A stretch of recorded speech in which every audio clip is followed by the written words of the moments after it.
बच्चों इस video lecture में हम बात करने वाले हैं फ्यूचर इंडेफिनिट टेंस की, ठीक है ना।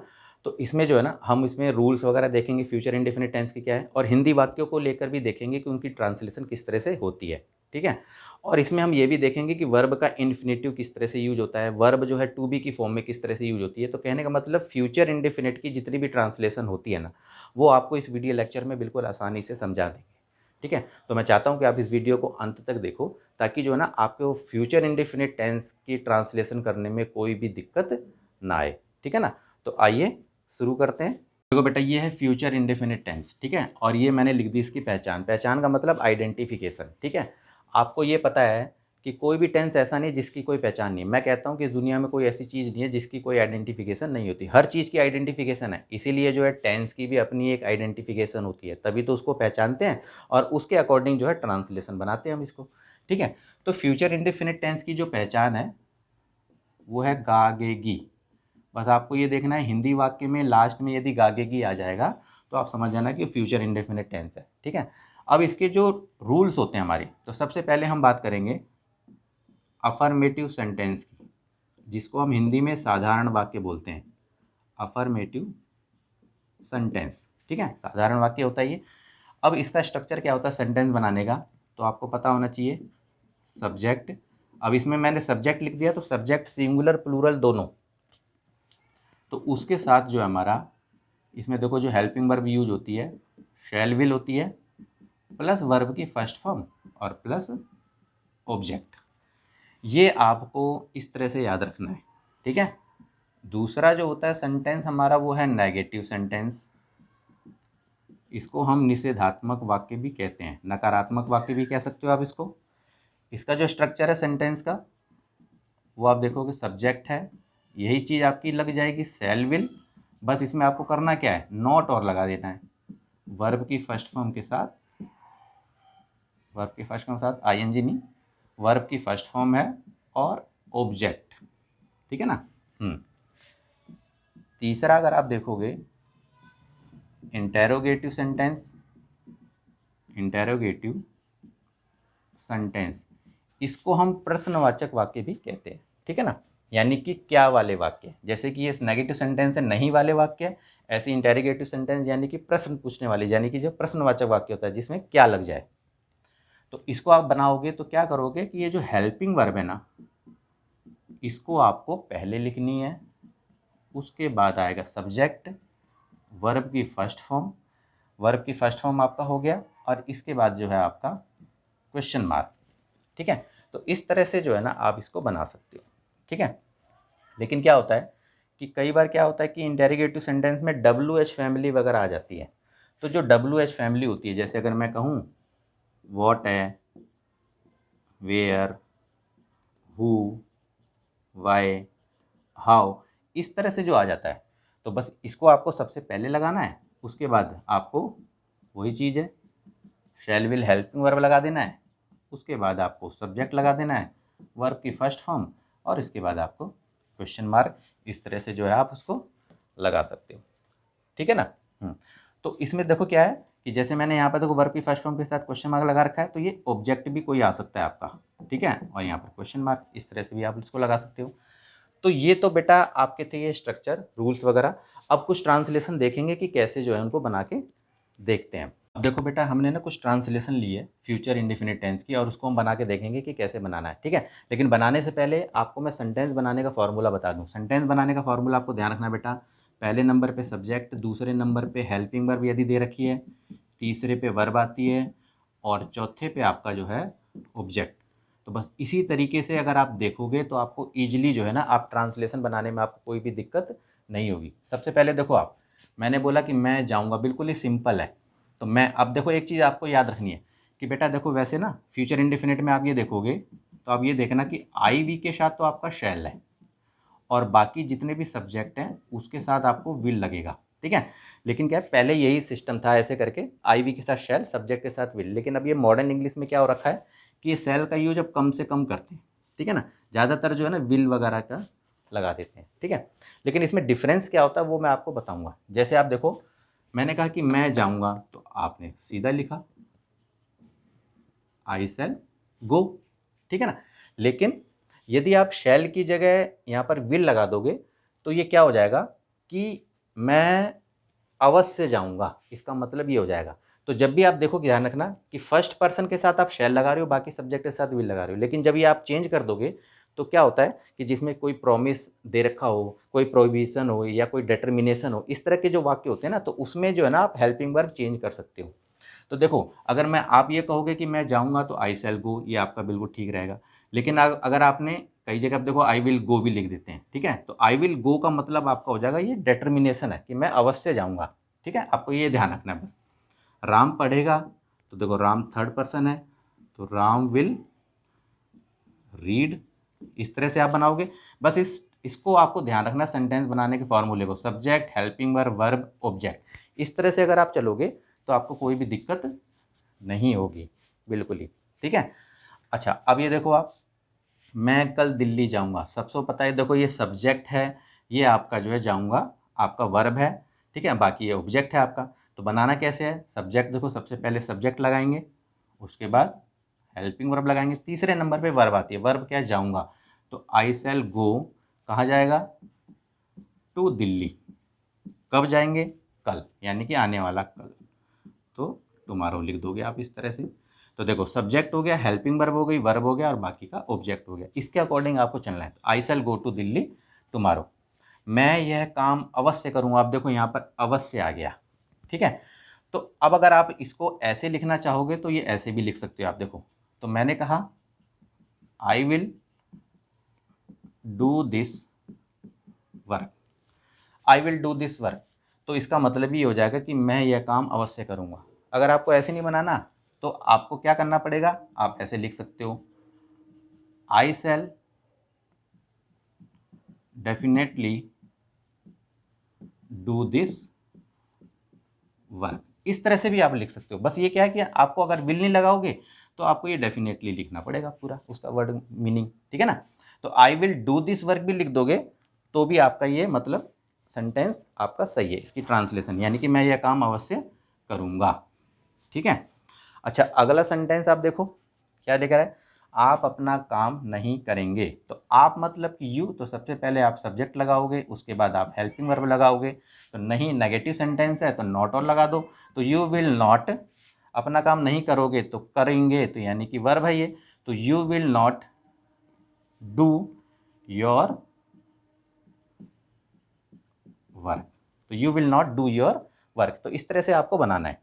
हम लोग परीक्षा नहीं देंगे, तो आप देखो हम लोग मतलब कि वी, आपका देखो ये फर्स्ट पर्सन है, तो वी शैल नॉट, क्योंकि ये नेगेटिव सेंटेंस है, तो वी शैल नॉट, परीक्षा नहीं देंगे, तो वी शैल नॉट अपीयर, मतलब कि appear at the examination, examination, ठीक है? हाँ, यानी कि हम परीक्षा नहीं देंगे, यानी कि अपीयर नहीं होंगे, मतलब एक ही है, ठीक है? अगला सेंटेंस देखो आप, क्या शिक्षक आज पढ़ाएंगे? तो देखो क्या शिक्षक, तो आपको पता ही है, विल लगाएंगे, विल द टीचर, ठीक है? तो विल द टीचर्स कर देते हैं उसको, ठीक है? तो विल द टीचर्स, पढ़ाने का क्या बोलते हैं हम? टीच टुडे, और यहाँ पर क्वेश्चन मार्क लगा दो क्योंकि आपका देखो यहाँ पर क्या लगा हुआ है, यानी कि प्रश्नवाचक है। तो will the teachers teach today. अगला देखो आप, वे लोग कहाँ जाएंगे? तो देखो कहाँ पहले बीच में लग गया है, ठीक है? तो डब्ल्यू एच फैमिली वाला है, तो मैंने उसका भी आपको बताया था कि किस तरह से बनाना है आपको। तो बस ये ध्यान रखो कि डब्ल्यू एच फैमिली होगा तो प्लस में आपको जो भी शैल विल लगेगा वो हेल्पिंग वर्ब वो लग जाएगी, उसके बाद आपका सब्जेक्ट है, ऑब्जेक्ट है, फिर क्वेश्चन मार्क, इस तरह से आपको लगाना है। तो देखो कहाँ को बोलते हैं हम इंग्लिश में? वेयर। अब ये वे के साथ तो विल ही लगेगा, तो वेयर विल दे, देखो सब्जेक्ट लगा दिया हमने। तो वेयर विल दे गो, तो वे लोग कहाँ जाएंगे? वेयर विल दे गो, और यहाँ पर क्वेश्चन मार्क लगा दोगे आप, तो बिल्कुल ही ईजिली आप आराम से बना सकते हो। तुम पटना क्यों नहीं जाओगे? अब देखो यहाँ पर क्यों लग गया, तो क्यों लग गया, तो सबसे पहले आपको वाई लगा देना है, वाई लगाया, उसके बाद हेल्पिंग वर्ब देखो आप इसके अकॉर्डिंग चेंज करना, तुम है तो यानी कि तो विल लगेगा, तो वाई विल यू। अब इसके बाद नॉट है, तो ध्यान रखना जब भी किस तरह का इंटेरोगेटिव नेगेटिव होगा तो सब्जेक्ट के बाद नॉट लगाना है। तो वाई विल यू नॉट, फिर है गो टू पटना, वर्ब लगाई, वर्ब के बाद ऑब्जेक्ट लगा दो आप। तो why will you not go to Patna, तुम क्या करोगे, तो तुम देखो क्या बीच में लग गया, ये ध्यान रखना बेटा, अगर क्या बीच में आ जाए वाक्य के तो वॉट लगाना है आपको, क्या यदि शुरू में होगा तो वो हेल्पिंग वर्ब भी क्या बन जाती है, ठीक है। तो तुम क्या करोगे, तो वॉट, बाकी इसी तरह से वॉट विल यू डू, और यहाँ पर क्वेश्चन मार्क आप लगा दोगे, ठीक है। तो इस तरह से हिंदी के जो वाक्य जो आप इजीली जो है इंग्लिश में उसको ट्रांसलेट करके देख सकते हो, ठीक है। अब हम देखेंगे कि वर्ब का इन्फिनेटिव किस तरह से यूज होता है और वर्ब जो है टू बी की फॉर्म में किस तरह से यूज होता है, वो भी हम करके एक बार उसकी ट्रांसलेशन करके देखते हैं, ठीक है। देखो बेटा, ये जो ट्रांसलेशन आपका देखो आप, यूज ऑफ इन्फिनेटिव, इन्फिनेटिव का इस्तेमाल कैसे होता है, तो इसका सेंटेंस स्ट्रक्चर देखोगे आप बनाने का, तो देखो आप सब्जेक्ट है, शैल विल जो भी आप सब्जेक्ट के अकॉर्डिंग लगेगा, प्लस वर्ब की फर्स्ट फॉर्म और प्लस इन्फिनेटिव जो होता है हमारा, यानी कि जो हमारा सेकेंडरी वर्ब होती है, कहने का मतलब ये है।